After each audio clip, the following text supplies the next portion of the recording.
हाय, आपके साथ मैं हूँ सुरभि शर्मा।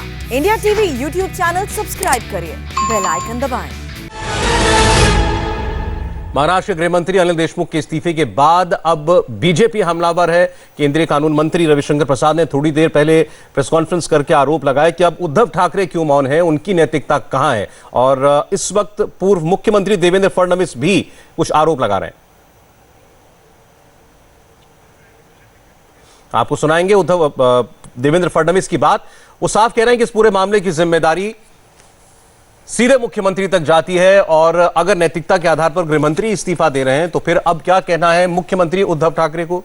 आपको बता दें, जब सचिन वाजे पर सवाल उठने शुरू हुए थे और देवेंद्र फडणवीस ने ही ये सवाल उठाए थे, तब मुख्यमंत्री ने उनका बचाव किया था।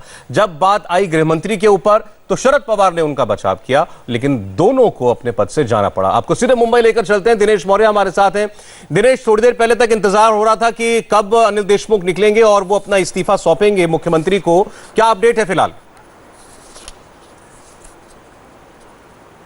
देखिए, अब से कुछ ही देर बाद जो है किसी भी पल इनफैक्ट वो अपने बंगले से निकल सकते हैं, मुख्यमंत्री के पास जा सकते हैं। अब कुछ चीज़ों का वो इंतजार कर रहे हैं। जैसे ही वो चीज़ें हो जाती उसके बाद गृह मंत्री निकलेंगे। चूंकि शरद पवार की तरफ से कह दिया गया है कि उन्होंने इस्तीफे की पेशकश की थी, पवार ने मान लिया है, तो इंतजार किया जा रहा है कि जैसे ही मुख्यमंत्री कार्यालय से जो उनके जो बंगला है, वर्षा बंगला जहाँ पर फिलहाल मुख्यमंत्री मौजूद है, वहाँ से जैसे ही बुलावा आएगा उसके तुरंत बाद जो है अनिल देशमुख अपने घर बंगले से निकलेंगे और महज चंद कदमों की दूरी पर जो ज्ञानेश्वरी बंगला है अनिल देशमुख का, उससे ठीक मंत्री का निवास है, तो वहां पर वो पहुंचेंगे और इस्तीफा दे देंगे। लेकिन इसके साथ ही एनसीपी जो है अपने प्लान बी पर भी काम उन्होंने शुरू कर दिया है, क्योंकि चूंकि इनके इस्तीफे के बाद ऑटोमेटिकली जो है कुछ समय के लिए जो पदभार है गृह विभाग का वो सीएम के पास आ जाएगा। लेकिन दूसरा गृह मंत्री कौन होना चाहिए, किसके नाम पर मोहर लगनी चाहिए, वो प्रक्रिया एनसीपी ने शुरू कर दी है। जी नहीं, इस पर भी सवाल है कि अब अगला गृह मंत्री एनसीपी से ही होगा या उद्धव ठाकरे चाहेंगे कि ये प्रभार उनके या उनके पार्टी के किसी व्यक्ति के पास रहे?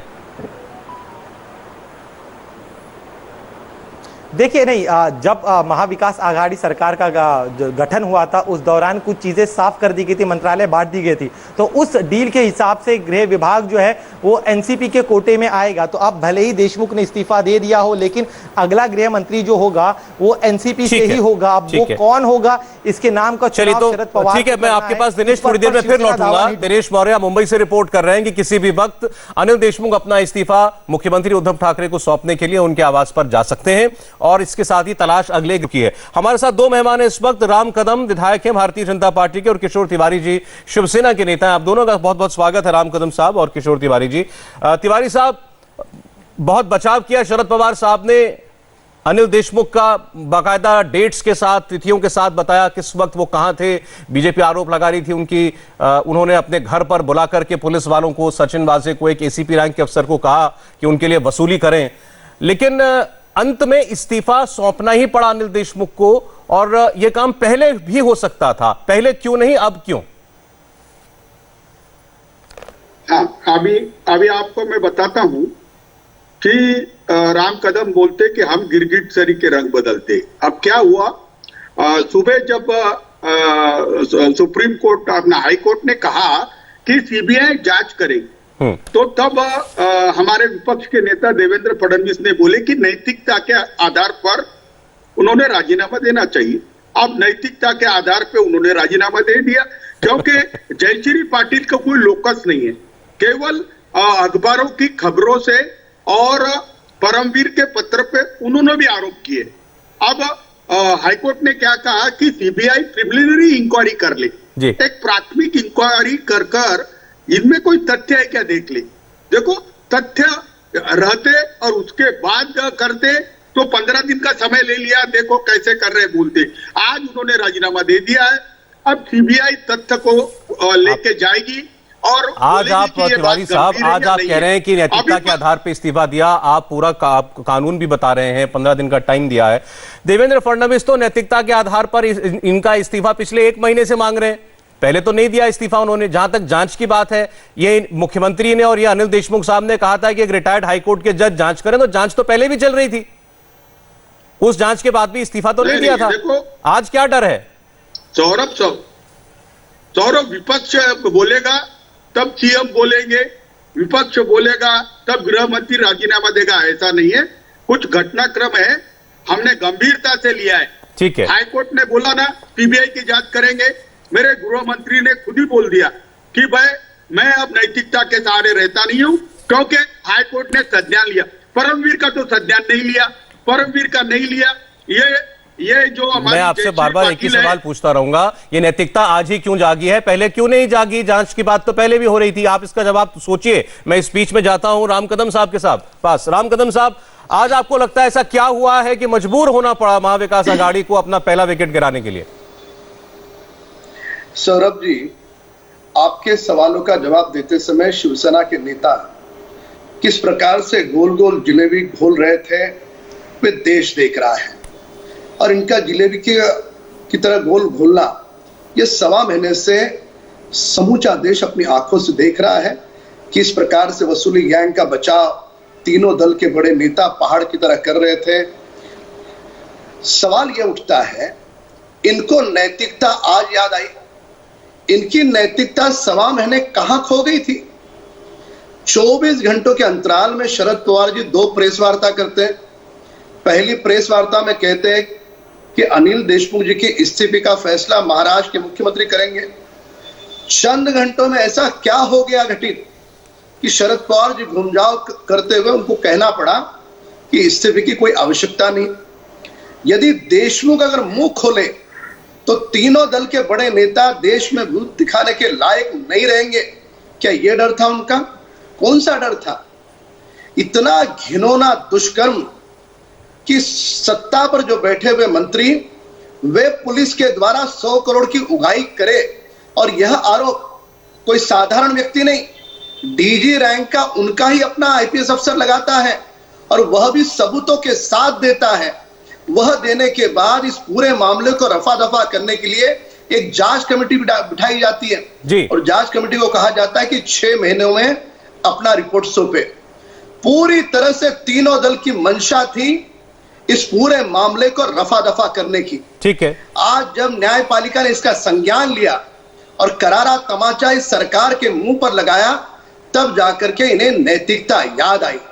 इन्हें सीबीआई का डर है जिसने इस्तीफा दिलवाया, याद करें। राम कदम साहब, मैं आ रहा हूं आपके पास। चेहरा जी, मैं आता हूं आपके पास, माफ कीजिएगा। एक बार मुंबई चलते हैं, राजीव भी जुड़ गए। मैं आ रहा हूं किशोर तिवारी साहब। राजीव, क्या अपडेट है वहां पर, क्या हलचल हो रही है? सौरभ, अभी 5 मिनट पहले अनिल देशमुख अपने बंगले ज्ञानेश्वरी से बाहर निकले हैं, और जो शुरुआत में जानकारी दी गई थी कि मुख्यमंत्री उद्धव ठाकरे से मिलने जा सकते हैं, लेकिन ऐसा कुछ दिखाई नहीं दिया। अपनी गाड़ी में निकले, सिक्योरिटी के साथ निकले अनिल देशमुख, और मुख्यमंत्री के निवास वर्षा बंगले पर ना जाते हुए उनकी गाड़ी आगे की दिशा में बढ़ गई। अब हमारे सूत्रों के हवाले से जानकारी आ रही है कि दरअसल वो सिल्वर ओक जा सकते हैं, वहां शरद पवार से पहले मुलाकात कर सकते हैं। शरद पवार से इस मसले पर बात करने के बाद हो सकता है कि वो दोबारा आए और उसके बाद में उनकी मुख्यमंत्री उद्धव ठाकरे के साथ में मुलाकात हो। फिलहाल जो पहले जानकारी दी गई थी उसके मुताबिक अभी तक यहां पर घटनाक्रम दिखाई नहीं दिया। ये गृह मंत्री के विभाग की तरफ से ही जानकारी दी गई थी कि थोड़ी देर के बाद में खुद गृह मंत्री मुख्यमंत्री से मिलने जाएंगे, लेकिन ऐसा दिखाई नहीं दिया। अचानक से ऐसा क्या हुआ कि मुख्यमंत्री से मिलने के बजाय अनिल देशमुख जो है सिल्वर ओक की दिशा में आगे बढ़ रहे हैं। वहां हो सकता है कि शरद पवार से मुलाकात करें, तो घटनाक्रम बहुत तेजी से बदल रहा है। जो मुलाकातों का दौर थोड़ा सा सरप्राइजिंग है, क्योंकि खबर तो ये आई थी कि उन्होंने पहले शरद पवार से ही मुलाकात की, शरद पवार को उन्होंने अपना इस्तीफा ऑफर किया, उन्होंने स्वीकार कर लिया, और उसके बाद वो औपचारिक तौर पर अपना इस्तीफा मुख्यमंत्री को सौंपते। आप कह रहे हैं अब ये दूसरी बार उनसे मुलाकात करने के लिए वो जा रहे हैं? बिल्कुल, देखिए यहां से निकलने के बाद में सिल्वर ओक की दिशा में ही गए हैं। चूंकि मलबारी इलाके में ही सिल्वर ओक बंगला भी है शरद पवार का, और शरद पवार की तबीयत ठीक नहीं है, उनका ऑपरेशन हुआ तो घर पर ही मौजूद है, तो हो सकता है कि वहां जाकर उनसे दोबारा मुलाकात करें इस मसले पर। चूंकि मुलाकात के बाद में जब एनसीपी की बैठक हुई थी शरद पवार के घर पर, वहां से उस बैठक के बाद ही ये इस्तीफे की पूरी तरह से जानकारी सामने आई, और खुद अनिल देशमुख ने ट्वीट करके इस बात की जानकारी दी। नैतिकता के आधार पर वो इस्तीफा दे रहे हैं, क्योंकि कोर्ट का आदेश आया, सीबीआई जांच होनी है जो परमवीर सिंह ने आरोप लगाया था उस मामले में।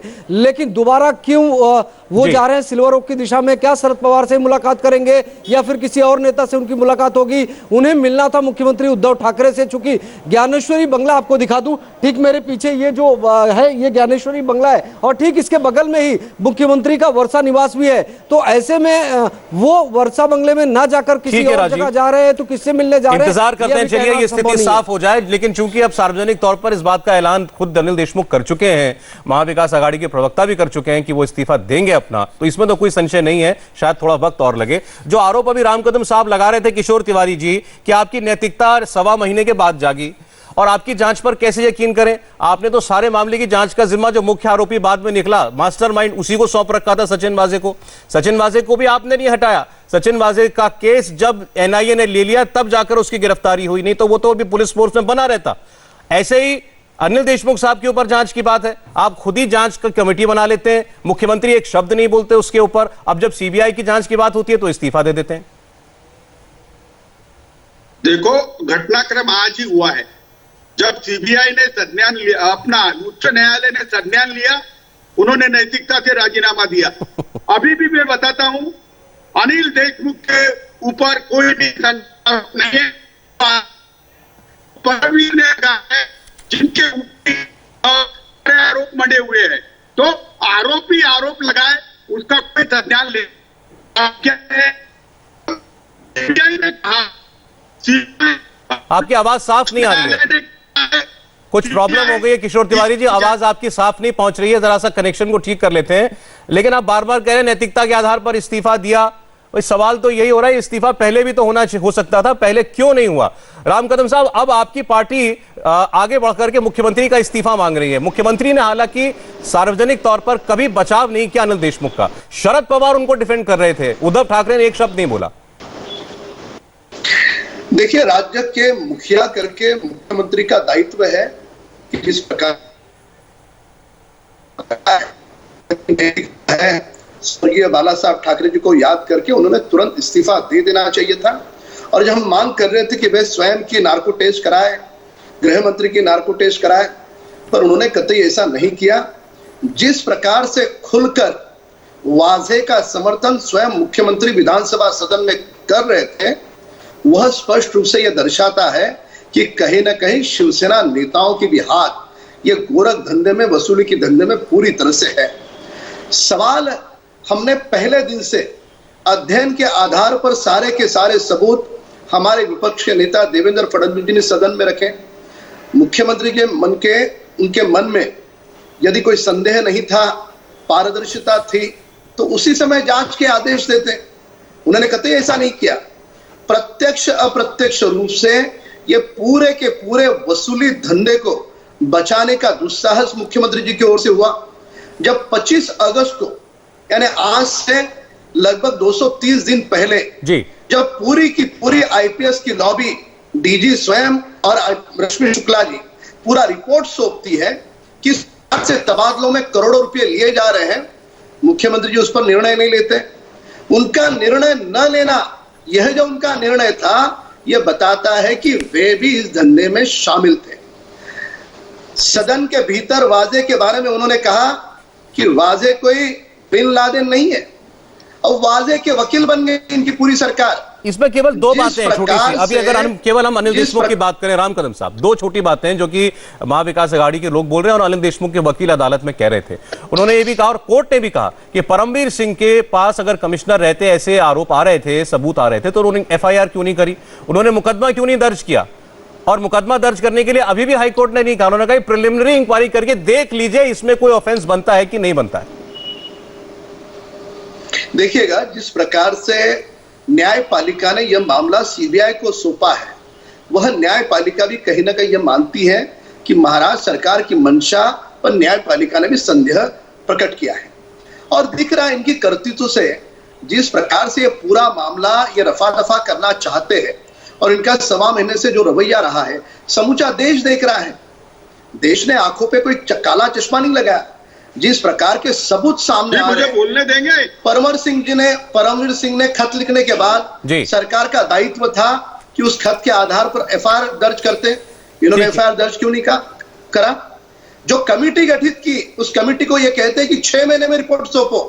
मंशा स्पष्ट है। चलिए ठीक है, एक बार जवाब ले लेता हूं मैं उनका। आपका सर, आपकी आवाज साफ नहीं आ रही थी इसलिए मैंने आपको रोका। बोलिए किशोर तिवारी जी।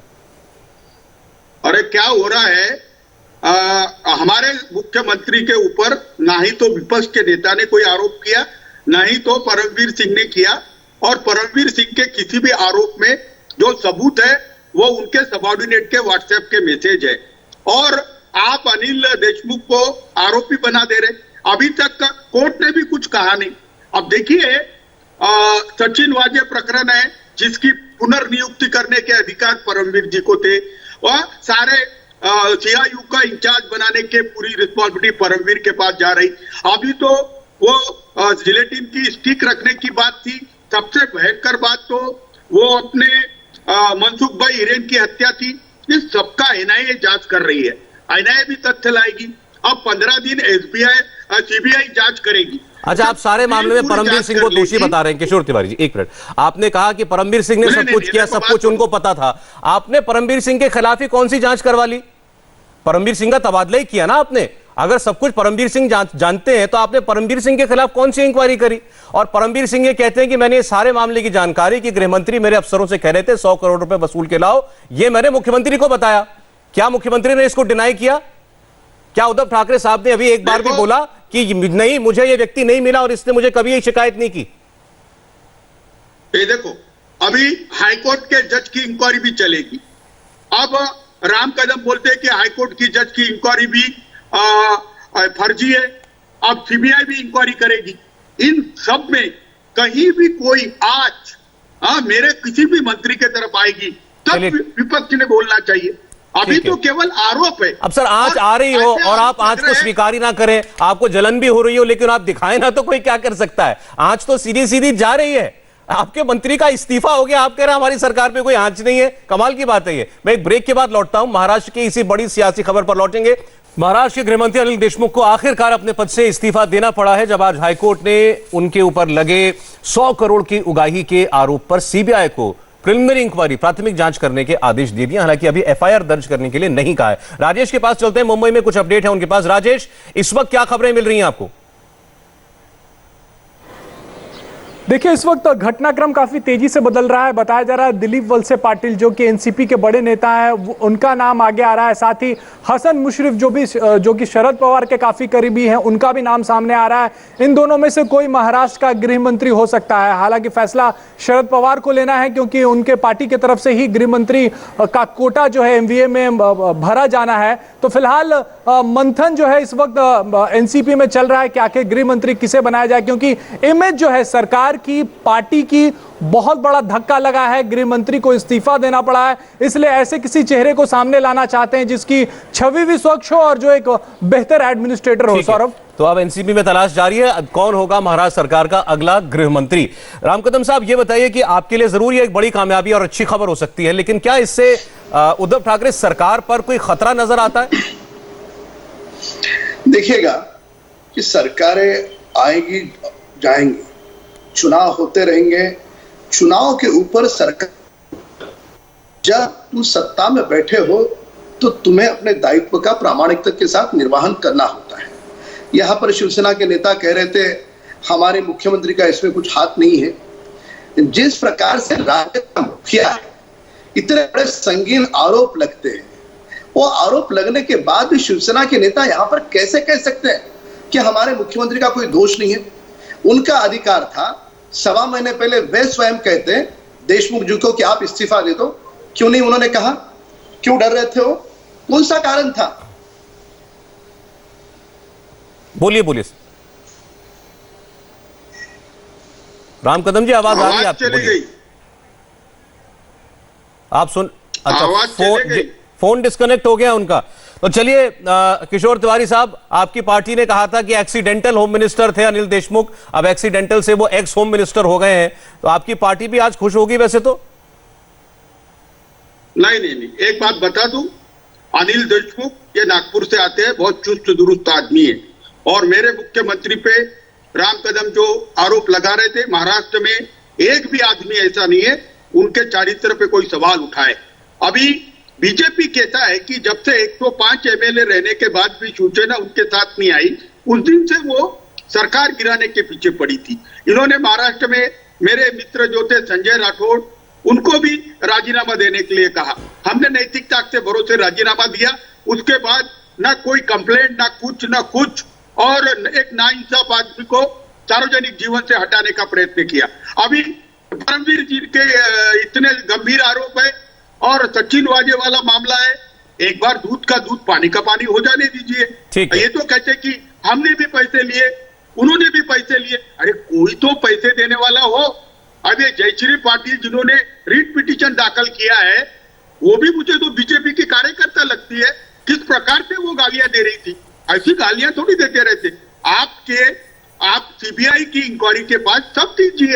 आपके पास जो है केवल पेपर में पड़ा और प्रसिद्धि के लिए। चलिए ठीक है सर, लेकिन अखबार की हेडलाइंस की वजह से अदालतें अपने फैसले नहीं करती हैं। अदालत को कुछ नजर आया होगा तभी अदालत ने बात कही है। आपका फोन डिस्कनेक्ट हो गया था राम कदम जी, लेकिन मुझे एक ब्रेक लेना पड़ेगा, मजबूरी है। इसके बाद मैं आपके पास आता हूं।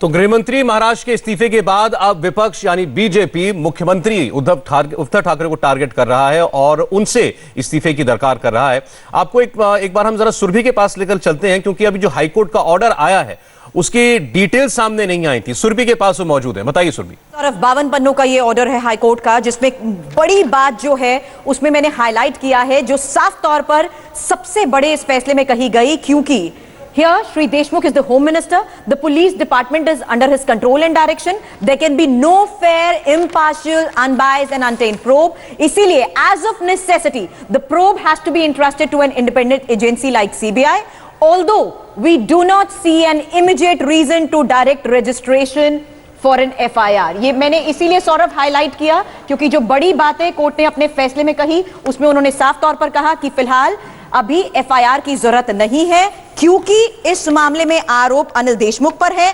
राज्य के वो गृह मंत्री हैं, इसलिए निष्पक्ष जांच के लिए हमें CBI को यह मामला हैंडओवर करना पड़ेगा। लेकिन एक और बड़ी बात सौरभ मैं यहां पर हाईलाइट करना चाहूंगी, जिसमें हमने ये साफ तौर पर देखा है कि ये बात साफ तौर पर इस जजमेंट में कही जा रही है कि 15 दिन के अंदर CBI के डायरेक्टर को मामले की जांच की कॉपी सौंपी जाएगी और CBI shall be at liberty to decide on the future course of action। यानी 15 दिन में मामले की जो जांच की जाएगी उसमें सभी को सहयोग तो देना ही होगा, लेकिन जो आरोप अनिल देशमुख पर लगे हैं और वो आरोप अगर पुख्ता हैं तो आगे CBI के पास लिबर्टी होगी पूरे लाइन ऑफ एक्शन को लेकर, और अगर CBI चाहेगी तो वो भी FIR दर्ज कर सकती है। लेकिन बड़ी बात यही है कि तुरंत मामले में FIR की या केस दर्ज ये बहुत बड़ी ऑब्जर्वेशन है जो कोर्ट ने की है इसमें राम कदम साहब की। पुलिस चूंकि गृह मंत्री को रिपोर्ट करती है तो इसलिए पुलिस तो तफ्तीश नहीं कर सकती उनकी। उन्होंने ये कहा कि पुलिस के अंदर निष्पक्ष जांच नहीं हो सकती और CBI इंडिपेंडेंट एजेंसी है, वो जांच करे। बिल्कुल, जिस प्रकार से लीपापोती महाराष्ट्र की सरकार की ओर से पूरे मामले में हो रही थी, जो उनका रवैया था, वह रवैया अपने आप में दर्शा रहा था कि किस प्रकार से इस पूरे मामले को वे रफा दफा करना चाह रहे थे।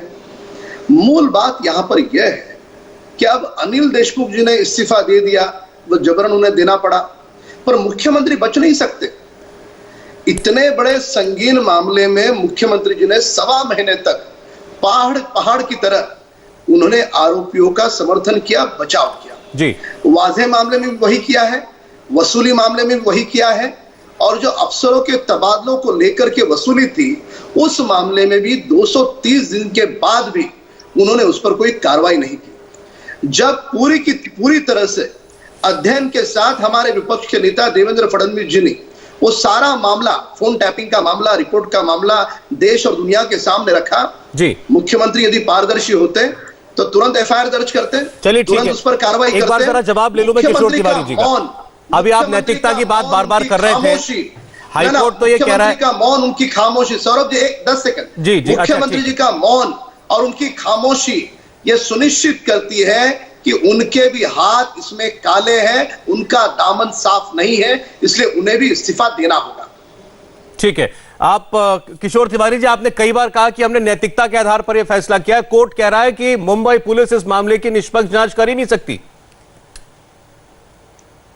मैं एक पहले दूसरी बात करता हूं। इसके पहले भी विदर्भ प्रांत के एक पिछड़े जाति के आदिवासी मंत्री संजय राठौड़ के बारे में भी इन्होंने यही फंडा अपनाया।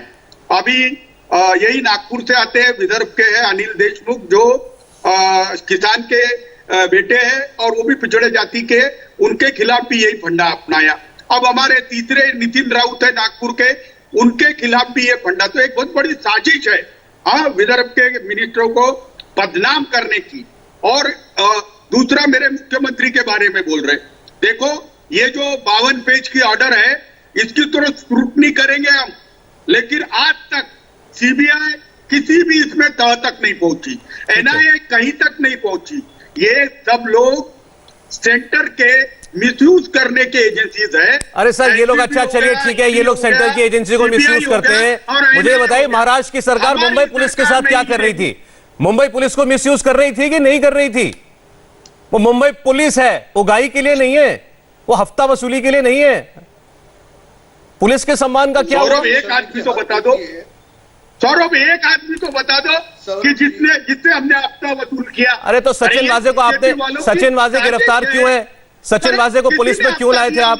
सचिन वाजे पुलिस अफसर था या नहीं था? तो इतने पत्रकार, आपने कहा एक आदमी बता दो, आपने कहा एक आदमी बता दो, मैं आपको एक ही आदमी का नाम दे रहा हूं, सचिन वाजे। बोलिए ना, वो पुलिस अफसर था कि नहीं था? उसको पुलिस में किसने लाए थे? वाजे ने इस सरकार में आने के बाद किसी से पैसे लिए होंगे तो सचिन वाजे यानी मुख्यमंत्री हो गया, सचिन वाजे यानी गृह मंत्री हो गया। मैंने तो मुख्यमंत्री का नाम लिया नहीं, ये ले रहे। गृहमंत्री ने इस्तीफा अपने आप दिया है, गृहमंत्री ने इस्तीफा दिया है ना, गृहमंत्री को आपके मुख्यमंत्री ने नहीं हटाया। क्यों दिया इस्तीफा उन्होंने? कुछ नहीं था तो बैठे रहते, 15 दिन और इंतजार कर लेते, 15 दिन और बैठ जाते ना। नैतिकता के सहारे दिया है। नैतिकता, आपकी नैतिकता से दुनिया सुरक्षित रहे, ऐसी नैतिकता। 1.25 महीने से ये सारा प्रकरण चल रहा है। NIA, ATS, police, supreme court, high court, जाने अब कौन बचा है देश में जो इसमें कुछ और बीच बचाव करेगा। और अब आपकी नैतिकता जागी है। बहरहाल शुक्रिया राम कदम जी और किशोर तिवारी जी आपका। अभी मामला लेकिन चूंकि अब सीबीआई के पास पहुंचा है, तो आप ये सोचिए कि सीबीआई गृहमंत्री से भी पूछताछ, पूर्व गृहमंत्री से पूछताछ कर सकती है, परमबीर सिंह जिनकी शिकायत पर यह सारा प्रकरण हुआ है उनसे पूछताछ कर सकती है। और बीजेपी की कोशिश यह है कि पूरा मामला किसी तरह उद्धव ठाकरे के दरवाजे तक पहुंचाया जाए। एक छोटा सा ब्रेक, लौटते हैं। हाय, आई एम सुरभि शर्मा। खबरों से अपडेट रहने के लिए India TV YouTube channel subscribe करिए, साथ में बेल आइकन जरूर दबाएं। जुड़े रहें इंडिया टीवी के साथ।